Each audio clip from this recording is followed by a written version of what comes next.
Good morning, and welcome to the Kauffman FastTrac Author Series. My name is Alana Mueller. I'm the president of Kauffman FastTrac, and it's my sincere pleasure to have everybody here today. I would love to introduce you to my friend and colleague, Alicia Robb. Alicia is Senior Research Fellow with the Kauffman Foundation and the Principal Investigator on the Kauffman Firm Survey. Previously, she was an economist at the Division of Research and Statistics, Board of Governors of the Federal Reserve System, and an economist at the Office of Economic Research at the FCA. She is also a research associate at the University of California, Santa Cruz, and a visiting scholar at the Federal Reserve Bank of Atlanta and the Center for European Economic Research. Alicia is a leading expert on small business financing in the United States, participating in SME financing initiatives by the Organization for Cooperation and Development, the G20 Working Group on SME Financing, and the European Central Bank.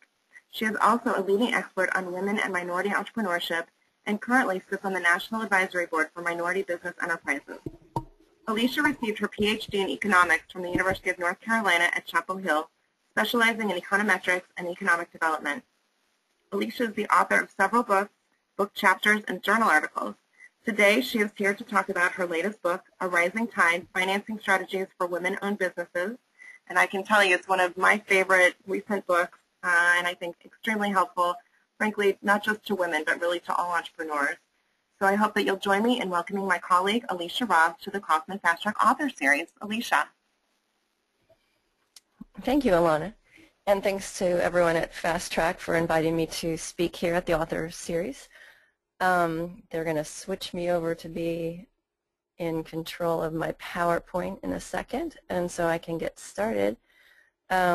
But first, I also wanted to just thank the Kauffman Foundation, who was a financial supporter of this book, and of course my co-author, Susan Coleman, who is also on the line, who was also instrumental in making this book happen. So I'm glad to be here today, and if you have any questions, there's a place on your screen where you can type in chat mode to the organizers, and they can relay those questions to me.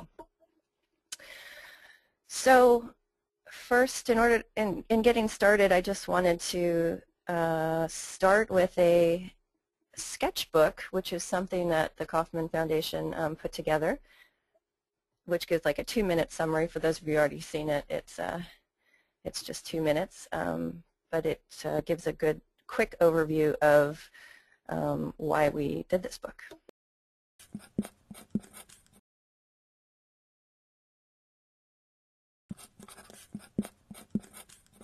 My name is Alicia Robb. I'm a senior research fellow in research and policy. I'm also the principal investigator of the Kauffman Firm Survey. When we talk about women-owned businesses, we tend to just lump them all together. Our book takes a life cycle approach in that we track women over the life cycle of different kinds of firms. So we look at everything from a home-based business to a nascent business to high-growth, high-tech businesses that are backed by venture capitalists. So tackling each kind of firm individually and the special challenges that they face is really the point of the book. One sad truth is women are not making as much progress as a lot of statistics you see out there would lead you to believe. You hear a lot about the number of women-owned businesses growing faster than firms overall. But that's really just a reflection of the lower base. When the base is lower, it's going to be easier to grow that number. If you look at the number of businesses with employees, it's a much smaller fraction for women than for men. But if you look at revenues or employment or payroll, they're not actually growing faster than male-owned businesses. They're actually growing slower. So we're actually losing ground, which is quite shocking given the gains we've made in terms of participation in the labor force, in terms of education and higher education. Financing your business is a huge challenge for any entrepreneur, but women tend to typically face greater challenges in starting their business. Women tend to have less wealth than men. They have less money to invest in their own businesses, and they have less money to leverage for debt capital. So we do find women starting businesses with much lower levels of capital regardless of industry. Women are just a lot less likely to get outside equity capital through venture capitalists, through angels. Across the board, we'd see women facing challenges in raising sufficient capital, whether it was a new business or trying to get that next round of venture capital. Women access about 5% of the equity capital each year, and that's, a tiny amount given they own about 30% of businesses. Part of the challenge women face is that they haven't been part of the Old Boys Network. There's not that many women on the funding side of venture capital and angel financing, and I think that needs to be a goal of ours, to get more of the women in those different pipelines. We have a lot of untapped human capital and potential in women in this country, and we need to do more to encourage that.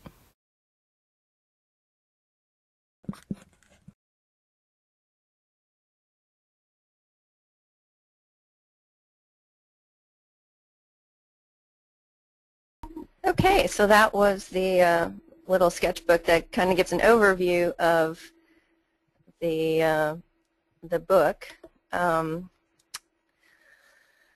As I mentioned, this is co-authored with Susan Coleman, who's also on the line.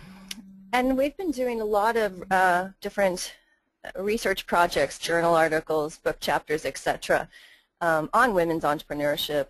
We were approached by Stanford University Press to write a book about the financing strategies of women-owned firms.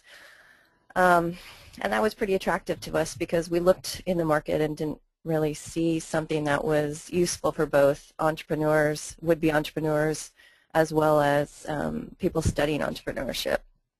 So we looked at the current research out there and the data, and we said, okay, what do we see in the research and the data, and then does that mesh with what entrepreneurs are telling us? We did use some framework from entrepreneurship theory and research in writing our book, and we drew on a few theories: resource-based theory, motivation theory, and life cycle theory. And just to give you a 2-second summary of what those theories are, let me just. Sorry, there's something covering my slides. So, resource theory is basically just talking about the types of resources that an entrepreneur brings to a business. Resources in the terms of financial capital, human capital, as well as social capital, connections, networks, etc. And this theory says that what kind of firm and how the firm performs is going to be related to the types of capital and quality of capital that a person brings to that firm. Motivational theory talks about the different kinds of motivations that people have in starting their firms. So depending on your motivation, that's going to result in different types of firms that you would start, such as industry, what kind of legal form you choose in terms of, say, a C corporation or a sole prop, if you're home-based, or if you buy a building or lease a building, if you hire employees, how you expect to grow, what financing strategy that you use. And then finally we use life cycle theory, which just says that firms are going to need different types of financing and support during the cycle of growing a firm, or in the type of firm that you start. So for example, that just a new firm is facing very different challenges to getting financing than, say, an established firm that's 20 years old, or a firm that's trying to grow from 1 million to 20 million.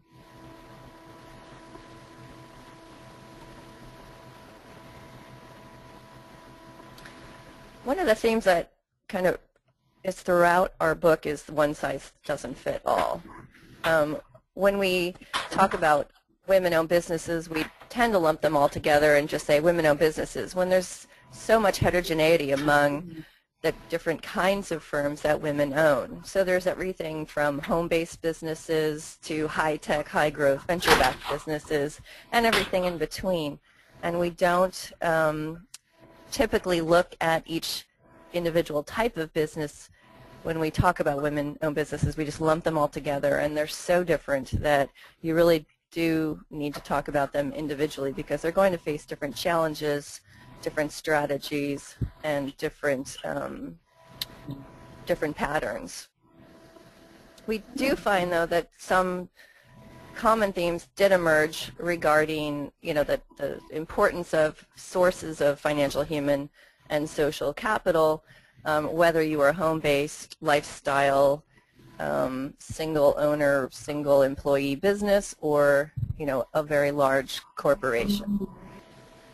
In terms of the book, we tried to blend theory with practice. So we talked about the research and the data, but then we also talk about the actual experiences of entrepreneurs.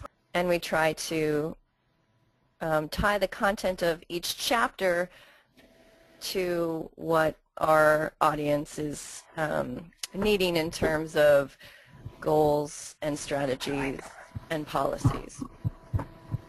Speaking of policies, we also end the chapter with policy recommendations around each of the different types of businesses, and we look specifically at types of policies that encourage entrepreneurship, not only among women, but just overall, and then also facilitate the process of entrepreneurship in this economy. So in terms of just an overall picture of women's business ownership in the United States, the main source of data is from the U.S. Census Bureau, which is a survey that's done every 5 years by the census. It's by far the most comprehensive, but unfortunately there's always a lag with large data sets coming out of the census. So the latest data we actually have is from 2007. They're currently working on getting the survey out for 2012, but we're not going to see those data for probably another 2 to 3 years. So this is going to be it in terms of the census data for quite a while. But what it does show us is that, women own about 7.8 million businesses, and that's just under 30% of all businesses. And that hasn't changed a whole lot in terms of the share over the last decade. If you look back in 1997, it was 26%. Now it's about 29%. So what we see is, as I mentioned in the sketchbook, women have made a lot of gains in terms of employment opportunities, educational opportunities, etc. But where we haven't made so much ground is actually our share of businesses. And the story actually gets worse, not better, if you actually look at the economic impact of these businesses.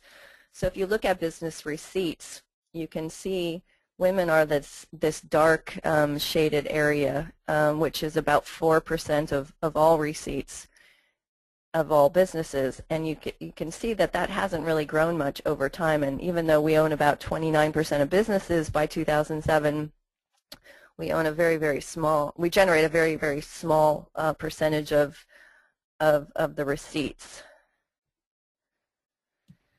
And that really hasn't changed much over the last decade. If you just look at the distribution of women-owned firms in terms of revenues, you can see that only 2% of businesses owned by women generate more than $1 million in receipts. And if you look at that share from 1997, it's identical. Both are actually 1.8%. So you've got less than 2% of firms actually generating more than $1 million in revenue, which is quite surprising that hasn't changed over time. For men, it's about 6.3%. So I don't mean to imply that 25% of male-owned businesses are generating more than 1% of receipts. It's only about 5% of businesses, but it's less than 2% for women-owned businesses. So when we look at the economic impact in terms of revenues generated, we see that we're very much underrepresented in the business realm. Now, if you go back to those numbers, there are about 8 million women-owned businesses, about 27 million businesses overall. Those are really just tax returns filed and not necessarily actual operating, businesses when we think of a firm. So if we just look at firms that have employees, and that's only about 25% of all firms, and actually if you look at the percentage of women-owned firms that have employees, it's actually less than 16%. So these are firms that are generating employment and jobs for people other than just themselves. Now, again, I don't mean to imply that self-employment and non-employer firms aren't important. They employ about half of our workforce. But what I'm saying is the substantial firms, those that actually have the potential to grow or have the desire to grow and actually generate jobs for others, and we all know that we're in desperate need for some job creation in this country right now given the unemployment rates, we see women are even more underrepresented. So only 16% of women-owned firms have any employees other than themselves, and again, it's less than 4% of receipts. They only generate about 4% of payroll, and they're only employing about 6% of the employment. So one of the things I mentioned in that sketchbook was that you sometimes hear about the number of women growing faster than the than firms overall. Well, that's true because there's only 8 million. There were only 8 million in 2007. So it's a lot easier to have a higher growth rate when your base is small. When you actually look at the growth rates of receipts and employees and payroll, even though they too also have a lower base, they're actually growing more slowly. They are growing, but they're growing more slowly than the growth rate over the last decade of firms overall, which means that we're actually not gaining ground. We're actually losing ground. The kinds of businesses women are starting continue to be small, continue to be non-employers, and aren't generating the growth that we want and need as an economy. So if we need more jobs, we need more companies to hire employees, and we need more companies to start that desire and want to grow over the course of the firm's life. I got a question, and I think they're from someone from the audience, and feel free to chime in at any point with questions, and I'll be happy to answer them along the way. The question was, what is the main reason women are not generating revenue? And part of it has to do with the kinds of businesses women are starting. So they are still, even though there's a much broader range of industries where women are starting businesses, the fact is there's a greater share in industries such as retail and services, etc., that are smaller. They have lower barriers to entry. They have fewer employees and lower sales. So part of it's an industry, and the industry distribution, but part of it is also women are more likely to start businesses with the goals of balancing work and family. They're more likely to start part-time businesses. They're more likely to have lower growth expectations and desires because of that balance. The reality is women are still responsible for the vast majority of the child care and home work, and so they have less time to devote to business enterprises. Part of it is also, well, we'll get into this in a little bit, but part of it is also the types of backgrounds that women have don't lend themselves necessarily to starting high growth businesses. So we'll get into that in a little bit. The focus of the book was really on financing strategies for women-owned firms, and again we take the perspective of each chapter focusing on one type of business, because if you're a startup, you have a different financial strategy and you have different barriers and challenges to financing your business than a business that's 10 years old that's really looking to grow rapidly over the next 5 years. But there were some financial strategies that we can generalize to businesses in general, not just women's businesses, but all business owners in terms of financing strategies. So the first one we really thought was important was just developing your own level of financial literacy and skills. Women are more likely to say than men that they have weak financial skills in terms of financial literacy. Women typically score lower on tests around that, and so women perhaps more than men need to develop these skills because they're more lacking. But you can imagine if you're running your business and running the cash management, etc., you're going to have a good understanding of finances, and that's typically where women come in weaker than men in this regard. So, getting up to speed and training yourself or reading books or going to a class, something like that, some things like that are ways to increase your level of financial literacy. Another thing is just being able to identify the goals for your firm and then aligning your strategies with those goals. So if you're, say a home-based part-time business and you have no goals to, grow into a multi-million-dollar firm, then, your financial strategies are going to be very different than, a startup that really wants to get VC backing in 3 to 5 years. So in terms of being able to identify what the goals and growth projections are for your firm are going to allow you then to align the strategies that are most appropriate to your firm. Cash is king or queen. Businesses don't typically go out of business because they don't have lots of good ideas or they don't have lots of customers or revenues. They go out of business because they mismanage their cash and they run out of it. And given the current economic crisis and the earlier contraction of credit, you run out of cash and you go out of business. So making sure that you really understand your liquidity and being able to draw in your cash when you need it for liquidity issues. Okay, I got another question. I'm new to this and understand it's mostly a platform used by women. OP interest. I sense an enormous potential for business growth here since it's a platform for sharing innovative ways in design and many other things. That's not really a question, that's a comment. Well, great, and I think when we were talking about social capital and social networks, there are so many resources and communities out there for people to go to for information.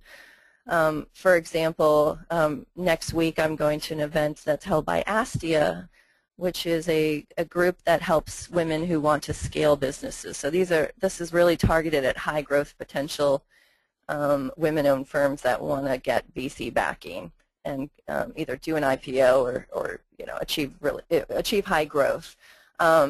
And they provide both the networks of VCs and angels. They provide training in how to do your pitch, how to do your business plan, how to scale your business. So it's that technical assistance and resources in terms of networks to the financial capital and the social capital that are really helpful in trying to get to that next step. So anyway, use those resources, tap the resources out there. This isn't 20 or 30 years ago when it was hard to find support in terms of technical assistance, capacity building, access to capital, etc. It's all out there for you. You just need to go get it. Another question is about barriers to entrepreneurs hiring employees. So the barriers include liability and regulations. So the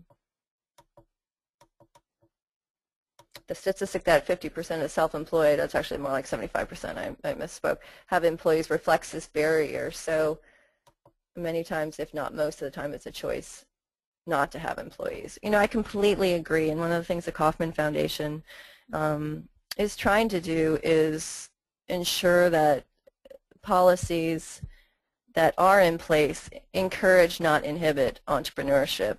One of the things that we were involved with in the last couple of years was input into the Jobs Act, which, for those of you who don't know, is going to completely change equity financing as we know it. This doesn't get at the employment question, but it certainly gets at access to capital issues. And if we have time, I can go into more of the details in the Jobs Act. But really, what we need to do in this economy is facilitate and encourage entrepreneurship and high growth entrepreneurs, and regulations and so forth that make it very difficult or impossible for entrepreneurs to hire employees is clearly not going to be optimal.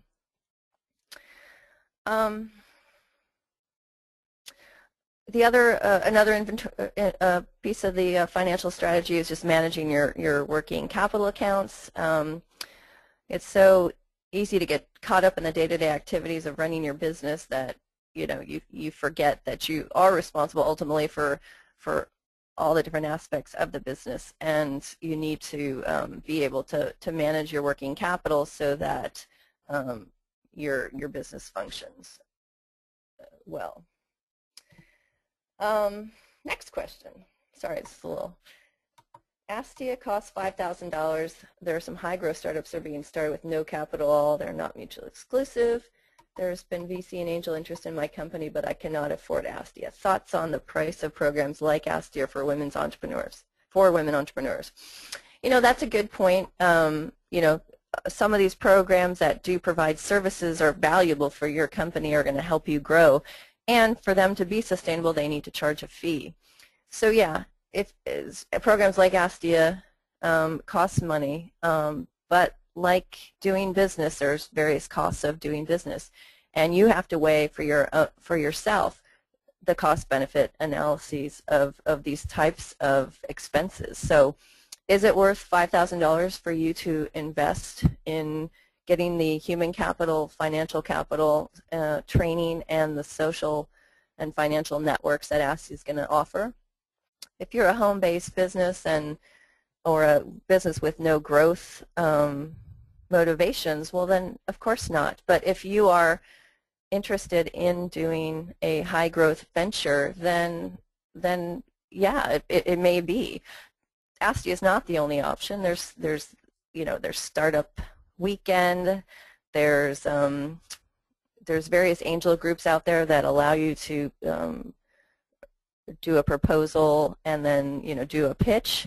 So next week, for example, I'm going down to Golden Seeds in Silicon Valley that's hosting an investor event where we're going to have several entrepreneurs pitch to the angel investor group.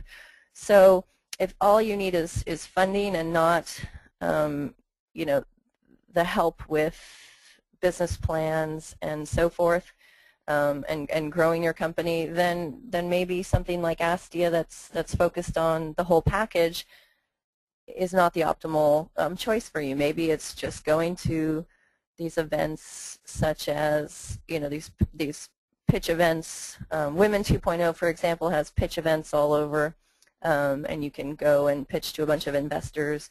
There's these startup weekends and these other events where you get in front of an audience of investors and can get financing that way. On to the next slide. In terms of the findings from the inventory of financial strategies, being flexible, being entrepreneurial in the realm of the finances is also definitely a path to pursue. Those who can't think outside the box and can't react to situations in a proactive manner can really hinder your chances of growth and taking advantage of opportunities as they come up. In terms of challenges and problems that come up, women have this tendency to be kind of nurturing and less confrontational, and I hate to generalize, but we are. But in a business, what we've seen is when there are challenges and barriers and problems that come up, you just have to deal with it and move on and not dwell on the past. Certainly there are people, there's networks and organizations, etc., that you can reach out to in trying to overcome these challenges and barriers and problems, but dealing with them and moving forward is kind of the best strategies that that came out of our interviews with these women. There's a lot of also funding and support programs, and we mentioned some of the nonprofit groups like ASTIA, Women 2.0, but then there's also government programs. There's the SBA in terms of SBA lending. There's also the Service Corps of Retired Executives, the SCORE program. So there's a lot of mentoring and support programs out there that either focus on types of firms, specific industries, or geographic reasons. Another question is, am I aware of pitch events and startup events and incubators for traditional startups, not tech? I'm launching an apparel business in New York and finding a lot of resources that are focused on tech. That's a really good question and point, and one thing I didn't mention was really these ideas or these incubators, and I think that now the more popular one is accelerators. There's a lot of incubator accelerator type programs out there that are more generally focused on startups in general and not tech.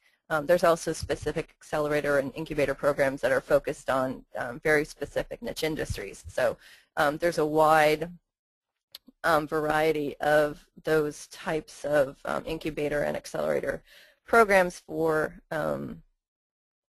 startups more generally. In terms of pitch events and VC and angel financing, unless you're a high growth business, and it doesn't mean you have to be high tech, but unless you have a high growth trajectory, these kinds of investors are not going to be interested in your businesses because they need a specific rate of return or potential rate of return to be interested in investing in your business. But there are other types of programs that are less specific to high growth and high tech, such as some of these incubators and so forth. The startup weekends, that's not all about high tech. Some of the pitch events and so forth are specific to just startups. In addition, now I forgot what I was going to say. Startup events. I'll have to come back for that. And then finally, just the last bits of inventory for financial strategies. This thing about be confident. This came up, again and again about, women have fewer or lower growth aspirations. They're less confident. They don't feel confident about their financial skills. They don't feel confident about their business skills. They're not, they're less likely to apply for credit when they need it because they fear they'd be turned down, even though the research shows there's not a difference in turn down rates controlling for other factors for women and for men. Women are less likely to go to ask for equity capital. They're less likely to ask for the amounts of capital that they need. They feel less confident to negotiate with investors, etc. All of that is something, these are skills that can be learned. Your financial skills, your negotiation skills, your business skills, all these things, if you are feeling less confident, well then all you need to do is learn the things. These are skills that can be learned. And women, I think, need to just be more confident, because we do bring so many different resources and skills to the table. And we offer things that men cannot. And so thinking about that that aspect or that characteristic is something within our control, and it has huge implications for the ability to get the financing we need and grow the businesses and go where we want to go. So last but not least, paying it forward.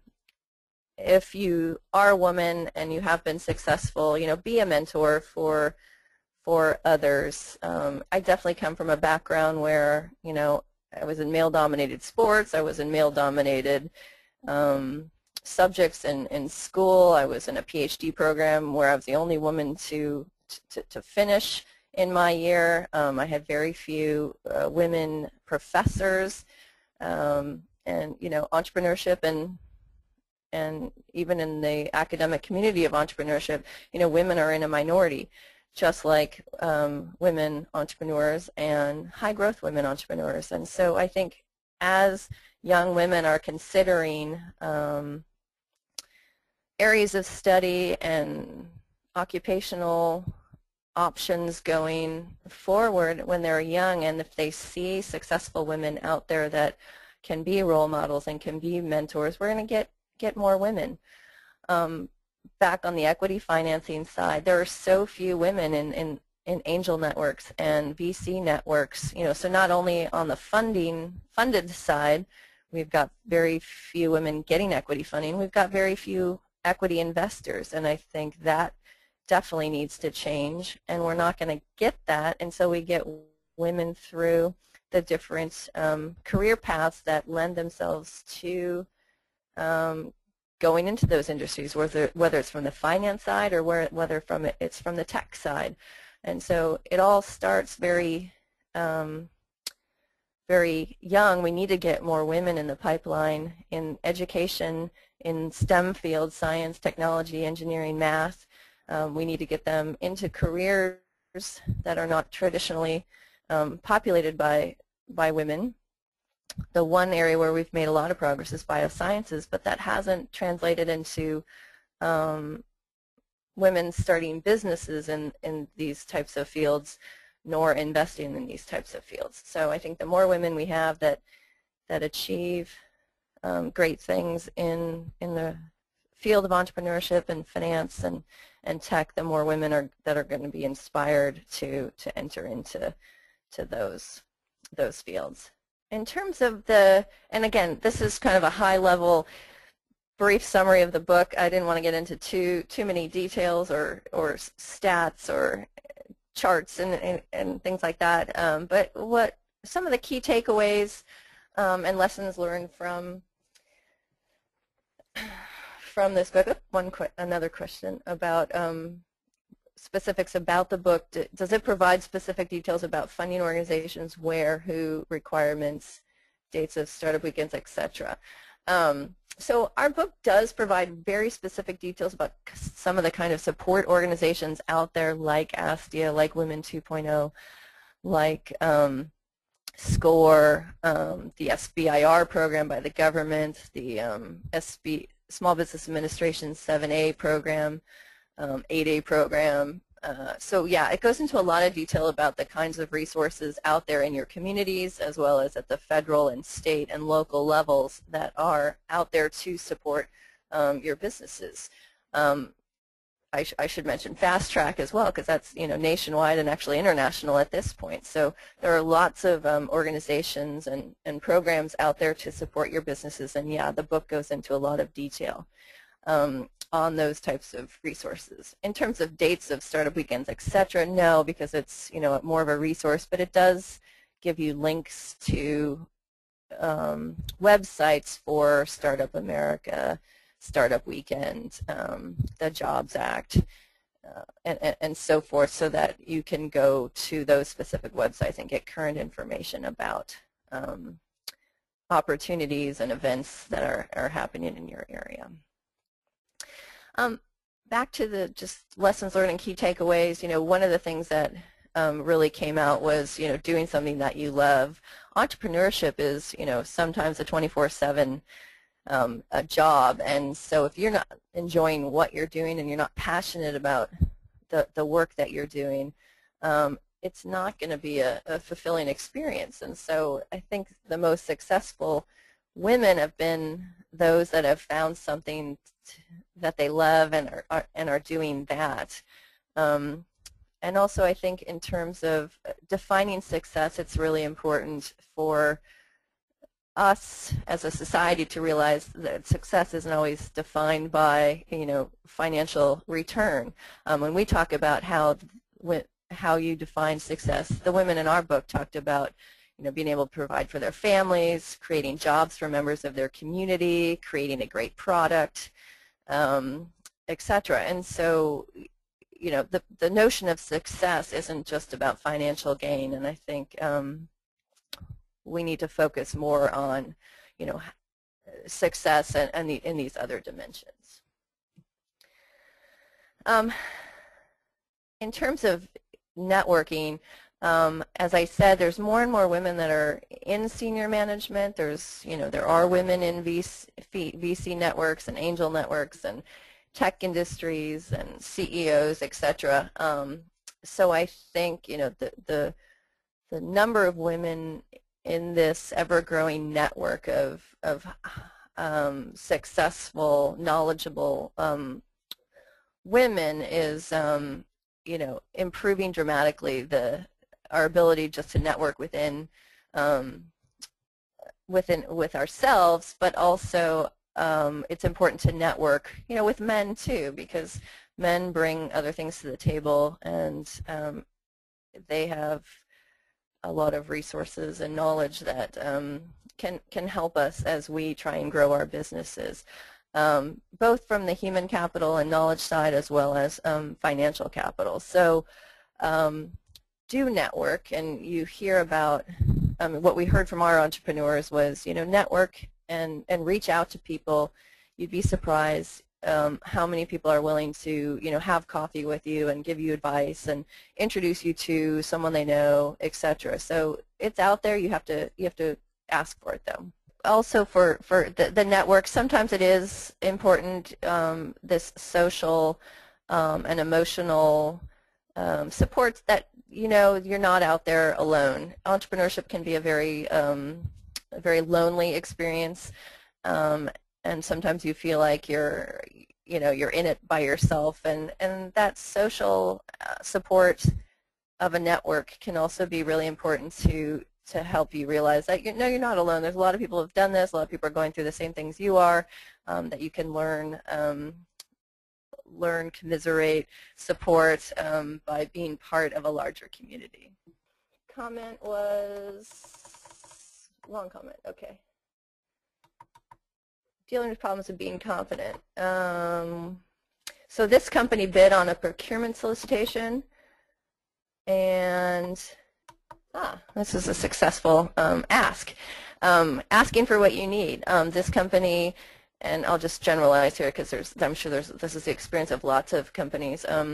One way a lot of women and minority businesses have gotten into businesses is working in the procurement area for government at the national and local levels.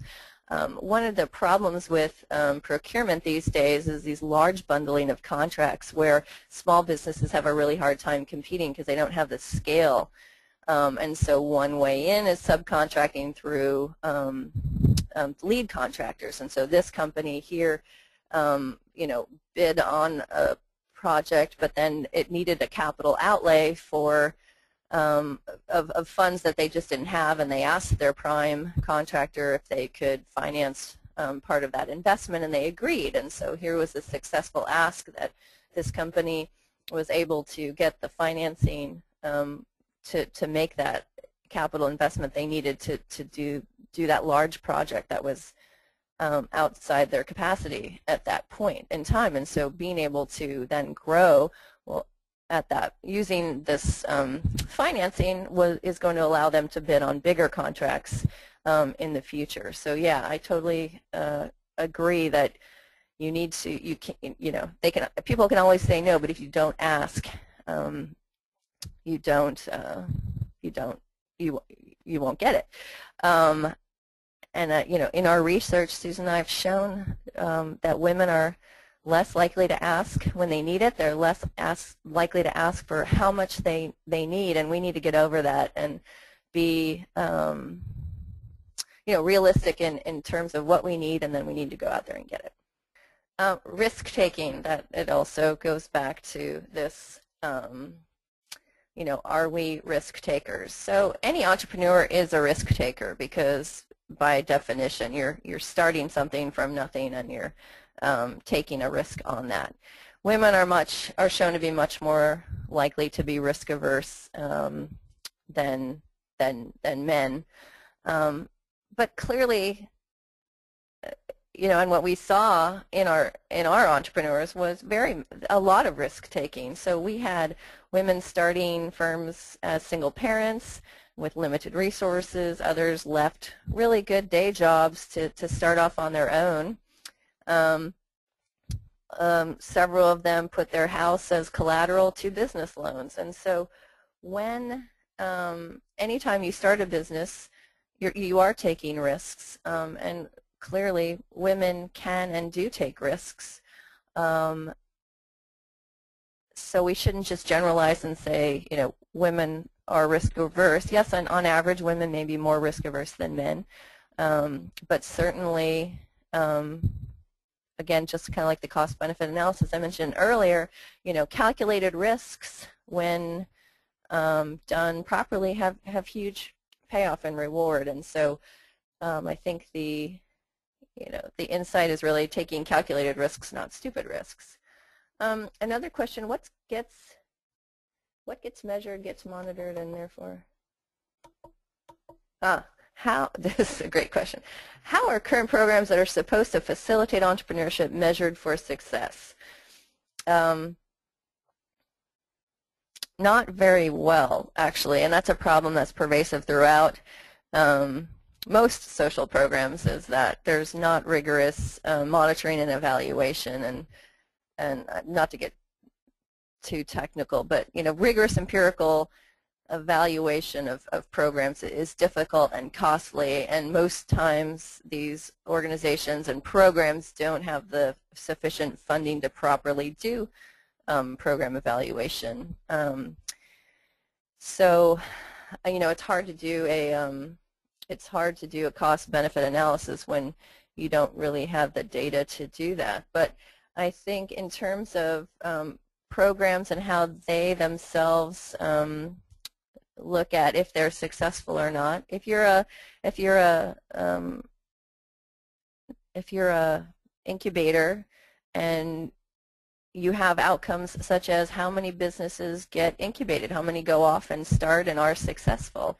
Accelerator programs, how many businesses were you able to get out the door and scale and get funding for?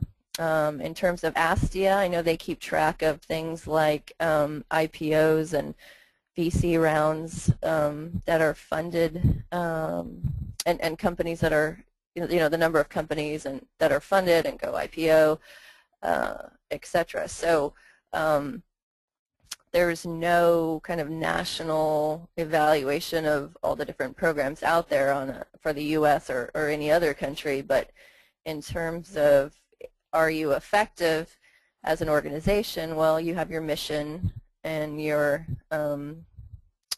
the goals for your organization.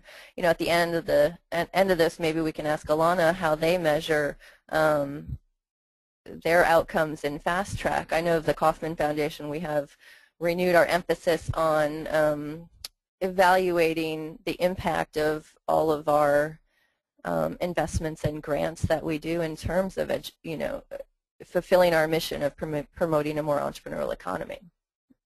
One thing that really came through was these women that we interviewed, and again, these are successful entrepreneurs, really had a clear understanding of what their priorities were, what their goals were, how to get there, and they were actually able to, very succinctly articulate what was important to them and how they managed their businesses to achieve those goals.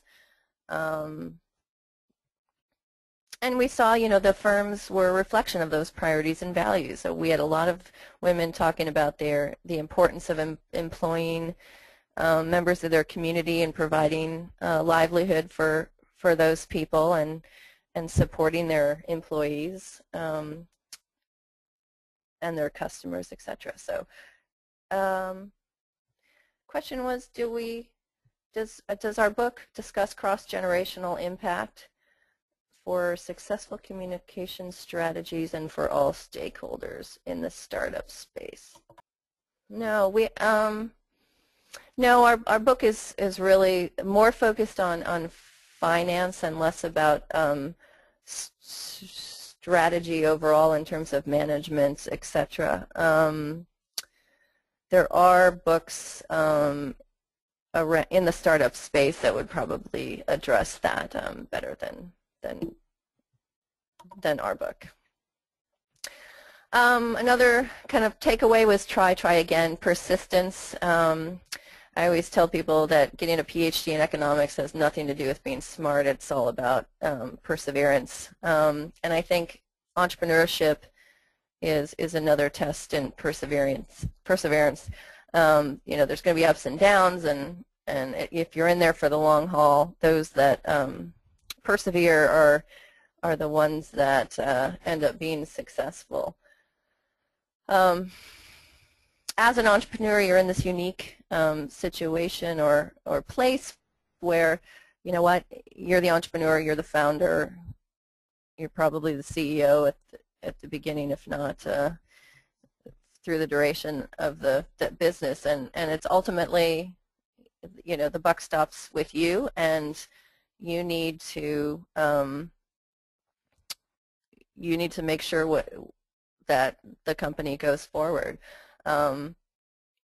In the financing realm, it means that you've got to be responsible for not just a good idea, but getting the idea out there, selling it to the investors, and negotiating for what works for your company.